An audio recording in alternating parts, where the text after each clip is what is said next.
یہ منظر دبئی کے بہت بڑے شہر راس الخیمہ کا ہے۔ اس شہر کو راس الخیمہ اس لیے بھی کہا جاتا ہے کیونکہ یہاں خیموں سے مشابہت رکھنے والے چھوٹے چھوٹے مکان ہیں جو ساحل سمندر پر موجود ہیں۔ وہ اس طرح کے چھوٹے چھوٹے کام کرنے کے لیے خود نہیں آتا تھا، لیکن اس وقت سوال اس کے لیفٹ ہینڈ شارپ کا تھا، وہ جو بچپن سے اس کے ساتھ تھا، اس کے ہر کام میں برابر کا شریک۔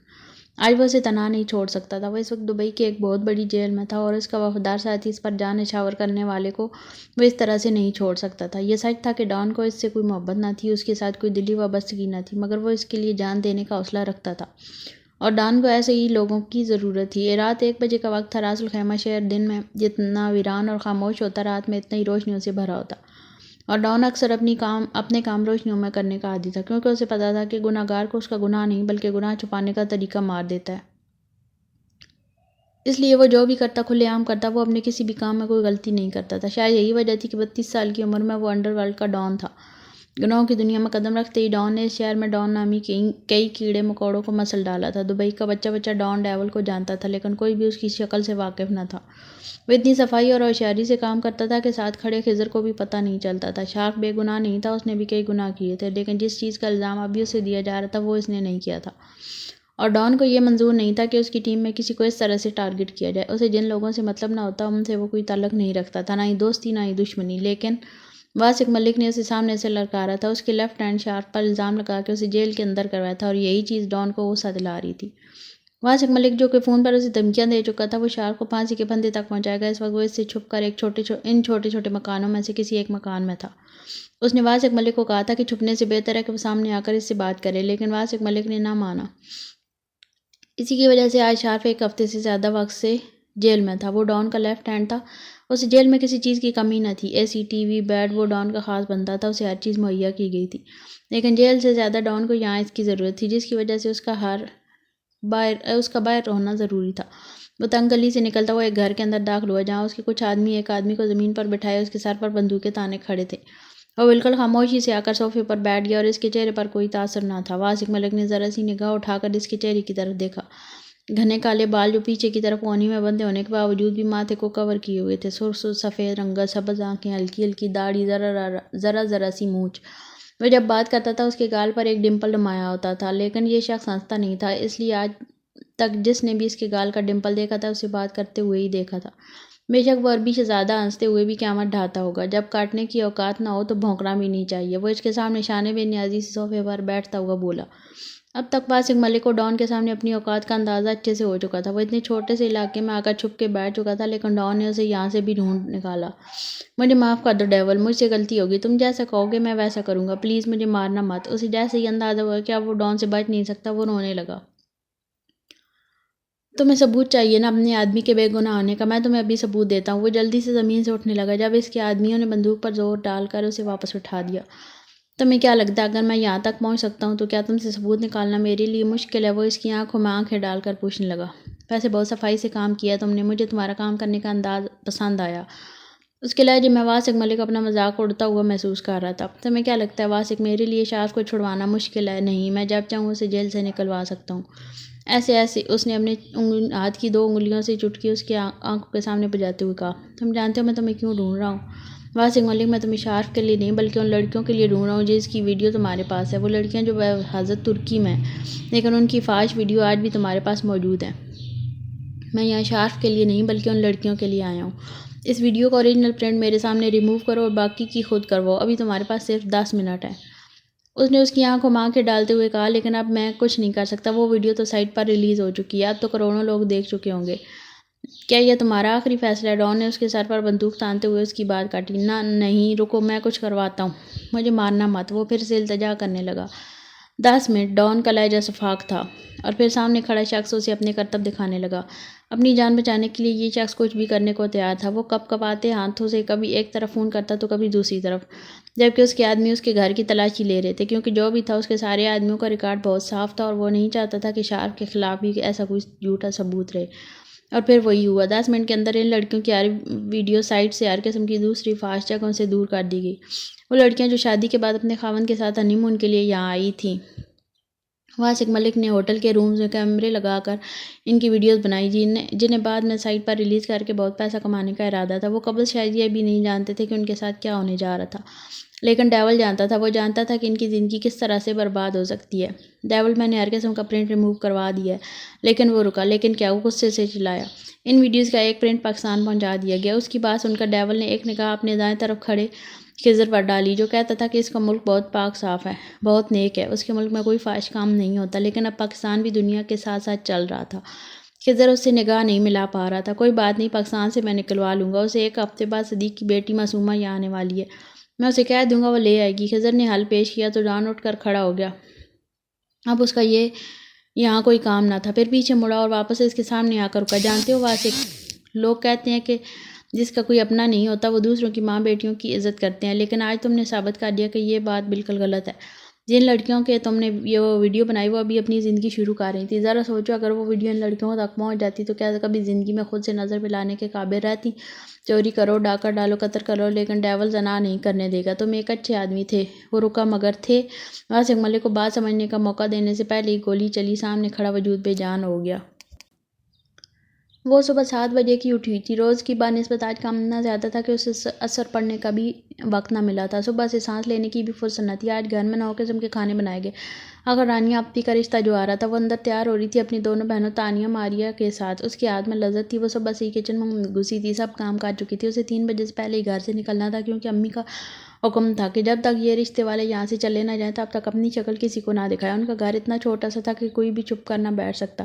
پورے گھر میں صرف 2 ہی کمرے تھے، ایک میں جہاں ان کی بیٹیاں رانیہ، تانیہ اور ماریہ رہتی تھی، اور دوسرا کمرہ جہاں امی رہا کرتی تھی، اور تیسرا کچن۔ یہ اتنا چھوٹا سا گھر تھا کہ باہر کھڑے شخص کو پورا کمرہ نظر آتا ہے۔ یہ امی کا حکم تھا کہ جیسے ہی کھانا بن جائے اور سارا کام ختم ہو جائے وہ جلدی سے یہاں سے اٹھ کر فاطمہ بی کے گھر چلی جائے، کیونکہ وہ نہیں چاہتی تھی کہ سوتیلی بیٹی ایک بار پھر سے اس کی بیٹیوں کا کام خراب کر دے۔ وہ صبح سے گھن چکر بنی ہوئی تھی، اور آج اتفاق ایسا تھا کہ امی نے صبح سے اسے ایک تھپڑ بھی نہ مارا تھا۔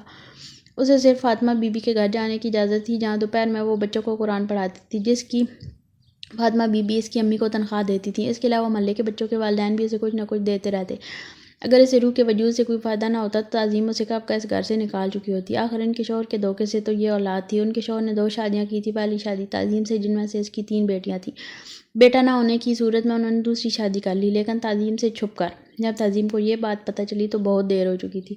بیٹا تو انہیں دوسری بیوی سے بھی نہ ملا، بس ایک انچاہ وجود روح دنیا میں آ گیا۔ وہ معصوم سی لڑکی جو ہر کسی سے پیار کرنے والی، لیکن یہاں اسے کوئی پیار نہیں کرتا تھا سوائے فاطمہ بی بی کے۔ وہ معصوم لڑکی اپنا بچپن کھو چکی تھی۔ وہ 19 سال کی ہو چکی تھی۔ گورنمنٹ اسکول میں اس نے میٹرک کر لیا، لیکن اس کے آگے اپنا تعلیمی سلسلہ جاری نہ رکھ سکی۔ وہ پڑھنا چاہتی تھی، کچھ بننا چاہتی تھی، لیکن کچھ بھی نہ کر پائی۔ اس کے حصے میں محبتیں نہ تھیں، اگر کچھ تھا تو 3 بہنوں یا امی کے تھپڑ۔ وہ دن میں درجنوں کے حساب سے اس کے منہ پر اپنے نقش بناتے۔ وہ احساس کمتری کا شکار لڑکی اپنے آپ سے بھی محبت نہیں کرتی تھی۔ اسے فاطمہ بی بی کے گھر میں جانے کی اجازت بھی صرف اس لیے تھی کیونکہ وہ اس کی امی کو مہینے کے 5000 روپے دیتی تھی۔ فاطمہ بی بی جانتی تھی کہ اس کے ساتھ اس گھر میں کیا ہوتا ہے۔ روح بچپن سے ان کے پاس آتی تھی کہ انہیں وہ پیاری سی لڑکی بہت عزیز تھی۔ اس کی ماں کا نام نور تھا اور اس کے باپ کو اس سے محبت نہ تھی۔ اس کی ماں نے اس کا نام روح نور رکھا تھا، یعنی کہ وہ اپنی ماں کی روح تھی۔ اس سے اس کی بچپن کی یادیں چھین لی گئی تھیں۔ وہ صرف چند دنوں کی تھی جب اس کی ماں اسے دنیا کی ٹھوکروں میں چھوڑ کر ہمیشہ کے لیے چلی گئی۔ اس کے باپ کو اس سے کوئی مطلب نہ تھا، وہ تو بس اسے اٹھا کے اس کی سوتیلی ماں کے پاس لے آیا تھا۔ سوتیلی اولاد سے بھی بھلا کوئی محبت کرتا ہے؟ اس کے باپ نے کبھی اسے پیار سے نہ دیکھا، اور 7 سال کی عمر میں ہی وہ یتیم ہو گئی تھی۔ اس کی سوتیلی ماں کو جو ذرا سا اپنے شوہر کا ڈر تھا کہ اس کے سامنے روح کو کچھ نہ کہتی، وہ ختم ہو گیا۔ 7 سال کی عمر میں ہی اس سے اس کا بچپن چھین لیا گیا۔ تعظیم نے صاف لفظوں میں کہا کہ فری کی روٹی نہیں ملے گی، کام کرنا ہوگا۔ 7 سال کا بچہ جو اپنے کپڑے بھی خود نہیں بدل سکتا۔ روح نے اپنے چھوٹے چھوٹے ہاتھوں میں جھاڑو اٹھا لیا۔ اسے ساتھ بیٹھ کر کھانے کی اجازت نہ تھی، جو بچتا ہے وہی کھانے کو ملتا۔ وہ روتی نہ تھی، اسے ان سب چیزوں کی عادت ہو چکی تھی۔ اسے آواز نکالنے کی اجازت نہ تھی۔ وہ بھی انسان تھی، اسے بھی غصہ آتا تھا، لیکن جب اسے غصہ آتا وہ اپنے آپ پر نکالتی تھی۔ امی کے چھوٹے سے کمرے میں بس ایک ہی بیڈ تھا، اسے زمین پر سونے کی جگہ میسر تھی۔ اسے یہ پتہ نہ تھا کہ یہ چٹائی کب سے اس کے پاس ہے، لیکن وہ جب سے سو رہی تھی اسے یہی پھٹی پرانی چٹائی دی گئی تھی۔ میٹرک تک اسکول جاتی رہی، جو اسی کے محلے میں ایک گورنمنٹ اسکول تھا۔ یہ بھی فاطمہ بی بی کی مہربانی تھی، جو اس کی امی کی منتیں کر کے اسے اسکول میں داخل کروا دیا۔ وہ پڑھائی میں بہت اچھی تھی۔ فاطمہ بی بی کا کہنا تھا کہ اگر وہ ایسی پڑھتی رہی تو کچھ بن سکتی ہے۔ 15 سال کی عمر میں جب اس نے میٹرک پاس کیا تو امی نے کہہ دیا کہ اب گھر کے کام کاج سیکھے گی۔ وہ کیا سیکھتی، اسے سب کچھ آتا تھا۔ بچپن سے ہی وہ سب کچھ کر لیتی تھی، مگر اس سے کسی کے سامنے بولنے کی اجازت نہ تھی۔ غلطی سے ان کے گھر میں کوئی مہمان یا کوئی رشتہ دار آتا تو یہی سوچتا کہ شاید یہ بچی گونگی ہے۔ اس کی سب سے چھوٹی بہن ماریا بھی اس سے 6 سال بڑی تھی اور تینوں ابھی کنواری تھی۔ اس سے پہلے رانیہ کے لیے ایک رشتہ آیا تھا، لیکن جب انہوں نے روح کو سامنے دیکھا تو کہہ دیا کہ ہم نے اس سے شادی کروانی ہے، اگر آپ کو منظور ہو تو۔ اس کے بعد روح بیچاری کے جسم پر نہ جانے کتنے ہی زخم تھے۔ امی بات بات پر اسے مارنے لگتی، کہتی جو ان کے سامنے آئی اس لیے میری بچی کا رشتہ ٹوٹ گیا۔ وہ روتی تڑپتی، لیکن کون سنتا تھا اس کی؟ وہ ساری رات روتی تھی اور وہ بے عورت جسے لوگ ماں کہتے ہیں بے خبر سوتی رہتی۔ وہ جانتی تھی کہ اس دنیا میں اس کا کوئی نہیں ہے، اور فاطمہ بی بی وہ تو صرف پڑوسن ہے۔ وہ بس اس کے نام پر 5,000 روپے اس کی ماں کی ہتھیلی پر رکھ دیتی ہیں۔ اسے 1 گھنٹہ گھر سے باہر رہنے کی اجازت تھی، لیکن صرف فاطمہ بی بی کے گھر اور کہیں جانے کی خواہش نہ تھی۔ وہ صرف فاطمہ بی بی سے اپنا دکھ بانٹتی اور اس کے زخم دیکھ کر وہ رحم دل عورت اکثر رو پڑتی اور کہتی وہ دن دور نہیں جب تمہاری زندگی میں ایک شہزادہ آئے گا اور تمہیں اس دنیا سے نکال کر اپنے ساتھ لے جائے گا، تمہیں خوشیاں دے گا، محبت دے گا، تمہاری ہر خواہش کو پورا کرے گا۔ ان کی بات سن کر وہ ہنس دیتی۔ شہزادے شہزادیوں کی زندگی میں آتے ہیں فاطمہ بی بی، میری زندگی میں کوئی شہزادہ نہیں آئے گا، اگر اسے آنا ہوتا تو اب تک آ چکا ہوتا۔ امی بہت پریشان بیٹھی تھی۔ مہمانوں کو گئے ہوئے ابھی تقریباً 2 سے 3 منٹ ہی ہوئے تھے، لیکن ان کی شکلیں ہی بتا گئی تھیں کہ رانیہ ان لوگوں کو کچھ خاص پسند نہیں آئی۔ امی مجھے نہیں لگتا کہ یہ لوگ رشتہ کریں گے، دیکھو کیسے عجیب سے سوال پوچھ رہے تھے ہماری رانی سے۔ ماریا نے بات شروع کی۔ ٹیبل پر کھانے پینے کی چیزیں بکھری ہوئی تھی، اچھی خاصی مہنگی ترین دعوت کی گئی تھی۔ تانیہ کو تو خرچے کا سوچ سوچ کر ہول اٹھ رہے تھے۔ ارے پریشان مت ہو، مجھے تو لگتا ہے یہ رشتہ ہو جائے گا، اب میری رانی ہے یہ اتنی خوبصورت۔ امی نے رانیہ کا میک اپ سے لدا چہرہ دیکھتے ہوئے کہا۔ جب لڑکے کی بہن نے بڑی مہارت سے پوچھا تھا، ارے رانیہ جی پارٹی میک اپ کرتے ہوئے تو 3 سے 4 گھنٹے لگ جاتے ہیں، آپ نے یہ اتنا سارا کھانا کیسے بنایا؟ جس پر امی نے کہا کہ ان کی بیٹی عرفان مولا ہے۔ ویسے امی ایک بات آپ نے نوٹ کی، ان لوگوں نے صرف کھانے کی ہی تعریف کی، وہ بھی اس منحوس کے ہاتھ کے بنے ہوئے کھانے کی۔ تانیہ نے ساری توجہ روح کی طرف دلائی۔ ہاں امی بلائیں اسے، یہ سارا سامان اٹھائیں یہاں سے، مجھے تو اس رشتے کی کوئی اچھی امید نہیں ہے، ماریا نے اٹھتے ہوئے کہا۔ اور گھر کی دیوار پہ جا کے کھڑی ہوئی فاطمہ بی بی روح کو گھر بھیجیں لہجے میں دنیا بھر کی عزت اور محبت سے مو کر کہا، کیونکہ دنیا کے سامنے وہ روح کی سوتیلی نہیں بلکہ سگی بہنیں تھیں۔ یہ بات الگ تھی کہ فاطمہ بی بی سے کچھ بھی چھپا ہوا نہیں تھا، اس لیے تو ماریا کی آواز سنتے ہی روح نے کانپتی آواز سے کہا، آپی میں بس ابھی آئی، اور دوڑتے ہوئے دروازے سے نکل کر اپنے گھر کے دروازے کے اندر آ گئی۔ آگے منوز اٹھاؤ یہ سب، رانیہ نے چہرے پر آئے ہوئے بالوں کو سٹائل سے پیچھے کرتے ہوئے اسے کہا، تو وہ تیزی سے آگے بڑھی اور سامان اٹھانے لگی، جبکہ وہ چاروں ٹانگ پہ ٹانگ رکھے وہیں باہر صحن میں کرسیوں پر بیٹھی تھی۔ جب دروازہ بجا اور ایک خوبصورت سا نوجوان اندر داخل ہوا، رانیہ فوراً الرٹ ہو گئی، جبکہ ماریا اور تانیہ بھی کھڑی ہو کر اسے دیکھنے لگی۔ سب سے پہلے امی سنبھلی، ارے واحد بیٹا کچھ بھول گئے کیا؟ آؤ نہ بیٹھو، امی نے خوش آمدید انداز میں کہا۔ آنٹی دراصل میرا موبائل وہاں ٹیبل پر رہ گیا تھا۔ واحد نے مسکراتے ہوئے آگے بڑھا اور میز سے اپنا فون اٹھانے لگا۔ تبھی روح کچن سے نکلی اور ٹیبل کی طرف آئی۔ وہ سامنے کھڑے لڑکے کو دیکھے بغیر ہی ٹیبل سے سامان اٹھانے لگی، لیکن اس کا سارا دھیان روح پر تھا۔ رانیہ کی آنکھیں غصے سے سرخ ہونے لگی۔ اسے کیا مسئلہ تھا؟ واحد کے سامنے باہر آنے کی کیا ضرورت تھی؟ وہ ہمارے گھر میں کام کرتی ہے۔ امی نے واحد کا دھیان روح کی طرف دیکھتے ہوئے روح کو ہاتھ سے کھینچ کر پیچھے کیا، سخت نظروں سے اسے اندر جانے کا اشارہ کیا۔ روح فوراً ہی کچن میں جا کر چھپ گئی۔ آنٹی آپ کے گھر میں کوئی نوکر کام کرتا ہے؟ اس کا ذکر آپ نے نہیں کیا۔ واحد کا دھیان ابھی بھی کچن کے دروازے کی طرف تھا جہاں روح ابھی غائب ہوئی تھی۔ ہاں وہ دراصل اسی محلے سے آتی ہے، تھوڑا بہت کام کرتی ہے تو میری رانی اسے کچھ نہ کچھ دے دیتی ہے۔ انہوں نے اس کا دھیان ایک بار پھر سے رانیہ کی طرف دلانے کی کوشش کی، لیکن اس کی شکل کی بیزاری بتا رہی تھی کہ اسے رانیہ میں کوئی انٹرسٹ نہیں۔ اسی محلے میں گھر ہے اس کا کہاں؟ واحد نے اس کی اگلی بات سنی انسدی کر دی، جبکہ اندر بیٹھی روح اس کو ایک بار پھر سے اپنی شامت آتی ہوئی نظر آئی۔ اور پھر ویسے ہی ہوا۔ تقریباً کچھ دیر بعد سب سے پہلے رانیہ کی چیخنے چلانے کی آوازیں شروع ہوئیں۔ میں نے کہا تھا نا امی یہ لڑکی میرا گھر نہیں بسنے دے گی، دیکھا دیکھا آپ نے کیسے وہ اس کی طرف دیکھ رہا تھا اور اسی کے بارے میں پوچھ رہا تھا اور اس کے گھر کی انویسٹیگیشن کر رہا تھا۔ یہ لڑکی کبھی میرا گھر نہیں بسنے دے گی، میں اسے جان سے مار ڈالوں گی۔ جان بوجھ کر یہ واحد کے سامنے آئی تھی۔ وہ تیزی سے کچن کی طرف اور روح کو بالوں سے پکڑ کر گھسیٹ کر باہر لائی، جبکہ ایسا کرنے سے تانیہ اور ماریا کی آنکھیں چمک اٹھیں۔ انہیں بھی تو ہاتھ صاف کرنے کا موقع مل گیا تھا، انہیں تو صبح سے ایک بار بھی ہاتھ اٹھانے کا موقع نہ ملا۔ دیوار سے دیوار جڑی ہونے کی وجہ سے اسے چلانے کی اجازت نہ تھی، نہ جانے کتنی دیر خاموشی سے ان کی مار کھاتی رہی۔ کبھی کبھی دل چاہتا کہ وہ بھاگ جائے اس دنیا سے یا خودکشی کر کے مر جائے، اور اکثر اللہ سے پوچھتی کہ اس کے ماں باپ مار ڈالے تو اسے زندہ کیوں رکھا؟ محبت کے قابل لڑکی تو ہرگز نہ تھی۔ اگر محبت کے قابل ہوتی تو کوئی تو اس سے محبت کرتا، کوئی تو ہوتا اس کے زخموں پر مرہم لگاتا۔ وہ ایک انچا وجود تھی، اتنی مار کھانے کے بعد، اتنی ذلت کے بعد اٹھ کر رات کا کھانا بنایا خود کھانے کی ہمت نہ تھی۔ عشاء کی نماز ادا کر کے چٹائی پر لیٹ گئی۔ اگلے دن دوپہر 11 کے قریب وہ لوگ واپس آئے۔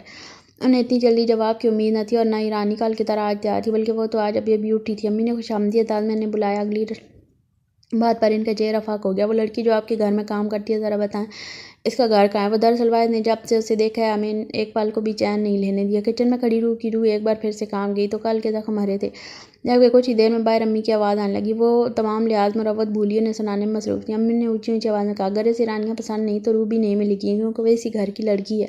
اسی منحوس نے ڈورے ڈالے ہوں گے اس پر، پہلے تو اسے رفع دفع کروں گی اس گھر سے۔ امی نے غصے سے چلاتے ہوئے کہا، جب ان لوگوں کو اندازہ ہو چکا تھا کہ اس گھر میں آ کر انہوں نے اس بچی کی جان مشکل میں ڈال دی ہے۔ اس عورت نے ایک نظر کچن میں کھڑی کھڑکی سے جھانکتی معصوم سی لڑکی پر ڈالی جو اپنی شامت کا انتظار کر رہی تھی، اور چلی گئی۔ امی اونچی اونچی آواز میں روح کو پکار رہی تھیں۔ وہ سست قدموں سے چلتی ہوئی باہر نکلی۔ جہاں امی ہاتھ میں پائپ اٹھائے اسے پاس آنے کا اشارہ کر رہی تھی۔ سر وہ فائل میرے ہاتھ لگ چکی ہے جس پر ان سب لوگوں کے نام لکھے ہیں جن کے پاس وہ ویڈیو تھی۔ اس کے علاوہ میں نے وہ ویڈیو ریموو کر دی اور میں کچھ ہی دنوں میں دبئی پہنچ جاؤں گی۔ ڈان کے ساتھ کام کرنا میرا خواب ہے، اور ڈان کے ساتھ کام کر کے میں اپنے بابا کا بدلہ لوں گی۔ مجھے پتہ ہے کہ وہ بابا کا بدلہ لینے میں میری مدد ضرور کریں گے۔ معصومہ نے انفارمیشن دیتے ہوئے کال بند کر دی۔ خضر نے یہ بات آ کر ڈان کو بتائی۔ ڈان پہلے ہی اپنی ٹیم میں ایک لڑکی کو رکھ کر پچھتا رہا تھا۔ وہ دوسری لڑکی کو اپنے ساتھ رکھنے کا سوال ہی پیدا نہیں ہوتا تھا۔ اس لیے اس نے خضر کو کہا کہ جتنی جلدی ہو سکے لڑکی کے سامنے اس کے باپ کے قاتل کو ختم کیا جائے تاکہ وہ لڑکی اپنی زندگی میں آگے بڑھے۔ جبکہ کسی اور لڑکی کا نام ڈان کے قریب صوفے پر بیٹھی اسٹائلش لیلا کی لب مسکراہٹ ہے۔ مجھے پتہ ہے اس دنیا میں کوئی بھی لڑکی میری جگہ نہیں لے سکتی، اس نے قدرے ہلکی آواز میں خضر سے کہا، کیونکہ ڈان کے سامنے اس طرح کی کوئی بھی بات کرنا الاؤڈ نہیں تھا۔ کچھ دیر بعد لیلا بھی چلی گئی۔ تم لیلا کے بارے میں کیا سوچتے ہو؟ خضر نے اس کے چہرے کو دیکھتے ہوئے کہا۔ لیلا کے بارے میں کیا سوچتا ہوں؟ وہ ایک لڑکی ہے، میری ٹیم میں کام کرتی ہے۔ اگر اچھی ورک کرنا ہوتی تو شاید میں اسے اپنے ساتھ نہیں رکھتا۔ لیلا ایک بہت اچھی ہیکر ہونے کے ساتھ ساتھ بہت خوبصورت بھی تھی۔ لیلا تمہیں پسند کرتی ہے، وہ تم سے شادی کرنا چاہتی ہے۔ خضر نے اس کا دھیان لیلا پر لے جانے کی ناکام سی کوشش کی تو ڈان نے اس کے چہرے کی طرف دیکھتے ہوئے کہا، تو شادی کر لو، گھر بساؤ، وہ تمہارا کام ہی سمجھتی ہے، لیلا کے ساتھ اچھی گزرے گی۔ خضر تم میرے بچپن کے دوست ہو، بچپن کا ساتھ ہے ہمارا، میں اپنے ہاتھوں سے تمہیں نہیں مارنا چاہتا، اسی لیے کسی دن ٹائم نکال کے، زیادہ نہیں بس آدھے گھنٹہ تم خودکشی کر لو، کیونکہ مجھے تمہیں اپنے ہاتھوں سے مارتے ہوئے بالکل اچھا نہیں لگے گا۔ وہ شفاق انداز میں بولا، وہ محبت کرتی ہے تم سے، صرف تمہارے لیے ہے وہ یہاں پر، تمہیں اس کے بارے میں سوچنا چاہیے، وہ تمہارے ساتھ وفادار ہے۔ خضر نے ایک اور ناکام کوشش کی لیکن اس بار ڈیول کی گھوڑی نے اس کا منہ بند کر دیا۔ میں انڈر ورلڈ کا ڈان ہوں خضر، عشق سے حسین ہے میری دنیا، وہ کہہ کر جانے لگا۔ اور اگر تمہیں عشق ہو گیا تو؟ خضر نے جیسے آج ہار نہ ماننے کی ٹھان رکھی تھی۔ اس دنیا میں وہ لڑکی ہی نہیں بنی جس کے عشق میں یارم کاظمی گرفتار ہو جائے گا۔ ویسے سخت نظروں سے گھورتا وہاں سے نکل گیا۔ ہر انسان کا جوڑ بننا ہے، اس دنیا میں تمہیں بھی کوئی نہ کوئی ضرور ملے گی۔ پھر پوچھوں گا تم سے، عشق حسین ہے یا تمہاری دنیا؟ میں نے تو اس وقت ہی کہا تھا اس لڑکی کو گھر سے نکال دو، جب اس کا باپ مرا تھا، تب تو تم نے میری بات سنی نہیں، اس وقت تم نے فری کی نوکرانی چاہیے تھی۔ ابھی تو کچھ نہیں، اس کی خوبصورتی تیری ساری بچیوں کی زندگی برباد نہ کر گی تو نام بدل دینا۔ اکثر خالہ جو کہ امی کے بچپن کی سہیلی تھی ان کے گھر میں آئی تھی، تو میں کیا کروں؟ تم ہی بتاؤ، یہ لڑکی میری بچیوں کی زندگی برباد کر دے گی۔ دوسری بار رانیہ کا رشتہ ٹوٹا ہے، 29 سال کی ہوگی ہے وہ، ابھی تک کنواری بیٹھی ہے۔ ہاں یہ منحوس تیری بیٹیوں کا نصیب کھا جائے گی، اکثر خالہ نے دونوں ہاتھ ملتے ہوئے کہا۔ اپنی بیٹیوں کو بٹھا کے ایک طرف اور دوسری طرف سے جلدی سے اس کے ہاتھ پیلے کرو، اس کو رفع دفع کرو تاکہ تیری بیٹیوں کے اچھے رشتے آئیں۔ خالہ نے کہا، ارے کہاں سے کروں شادی، میرے پاس اس کے لیے پھوٹی کوڑی نہیں ہے، بڑی مشکل سے میں نے اپنی بیٹیوں کے لیے جہیز جمع کی ہے۔ ارے تو اسے جہیز مانگ کون رہا ہے؟ میں ایک عورت کو جانتی ہوں، وہ نہ رشتے کرواتی ہے لیکن کچھ نہیں لیتی، الٹے پیسے دیتی ہے۔ اکثر خالہ نے سرگوشی والے انداز میں کہا، کیا مطلب تمہاری اس بات کا؟ امی کا انداز سرگوشانہ تھا۔ ارے وہ کوئی دبئی میں شیخ رہتا ہے، لڑکی خوبصورت اور کم عمر ہونی چاہیے، فون پر لڑکی سے نکاح پڑھاتا ہے اور دبئی بلا لیتے ہیں۔ پہلے لڑکی اس شیخ سے ساتھ رہتی ہے اور بعد میں، خالہ بولتے بولتے خاموش ہو گئی، بعد میں شیخ لڑکی کو آگے بھیج دیتا ہے۔ آخر جو لڑکی کے امداد کو رقم دیتا ہے وہ واپس وصول بھی تو کرنی ہوتی ہے۔ کیا مطلب لڑکی بیچ دیتے ہیں؟ امی اس بات کو سمجھی تھی۔ توبہ توبہ، معصوم سی لڑکی ہے، میں اس کے ساتھ ایسا ہرگز نہیں کروں گی، چند پیسوں کے لیے نہیں بیچوں گی۔ امی نے فوراً انکار کر دیا۔ اکثر کی سہیلی جو کافی عرصے سے مشہور تھی، لڑکیوں کے نکاح دبئی میں پڑھاتی ہے، اس نے کئی بار کہا کہ میری بیٹیوں کے نکاح کروا دو، لیکن اکثر خالہ ہمیشہ ہی ٹال لیتی ہیں۔ ارے ٹھیک ہے، جیسے تمہاری مرضی، میں یہ تھوڑی کہہ رہی ہوں اب اسے بیچ دو، میں تو بس کہہ رہی تھی کہ راستے سے ہٹاؤ، میں تو بس آئیڈیا دیا۔ اب تمہاری بیٹیوں کی زندگی برباد کر، 25 سال کی تمہاریا ہوگی اور جب تک یہ یہاں رہیں گی تب تک تمہاری بیٹیوں کا کہیں کوئی چانس نہیں ہے۔ اور جنہیں تم چند پیسے کہہ رہی ہو، 20 لاکھ ہیں، دھوم دھام سے اپنی بیٹیوں کی شادی کر سکتی ہو۔ خالہ نے بول کر اپنا بیگ اٹھا کر اٹھ گئی۔ 20 لاکھ! امی کا منہ رقم سن کر کھول گیا۔ 20 لاکھ تو کچھ نہیں، 20 25 30 لاکھ بھی دے سکتے ہیں۔ رات کے تقریباً 3 بجے کا وقت تھا۔ تعظیم نہ جانے کب سے نگاہیں روح کے سوئے ہوئے وجود پر ڈالے اپنی نظروں میں لیے ہوئی تھی، جبکہ اس کے دماغ میں بار بار اکثر کی باتیں گونج رہی تھیں۔ ذرا سوچو تعظیم، تمہاری بیٹیوں کی زندگی سنبھل جائے گی اور ساتھ میں اس مصیبت سے بھی چھٹکارا مل جائے گا۔ بھولو مت، یہ تمہارے شوہر کے دھوکے کا نتیجہ ہے۔ وہ تم سے محبت کے دعوے کرتا تھا اور تم سے چھپ چھپا کر کسی اور لڑکی سے نہ صرف شادی کر رکھی تھی بلکہ اس میں سے ایک اولاد بھی پیدا کی ہوئی تھی۔ ارے سوتیلی مائیں کہاں پوچھتی ہیں، مگر تم نے نہ صرف اسے گھر میں رکھا بلکہ اس کی پرورش بھی کی۔ کب تک اس کے بارے میں سوچتی رہو گی؟ تمہاری بیٹیاں اس کی وجہ سے کنواری بیٹھی ہیں، رانیہ کا دوبارہ رشتہ اس کی وجہ سے ٹوٹ چکا ہے۔ تعظیم بیگم کے دماغ میں اکثر خالہ کی باتیں جا رہی تھیں، جبکہ آنکھیں اب تک روح کے معصوم سے چہرے کو دیکھ رہی تھیں۔ ویسے تو وہ ہر لڑکی کے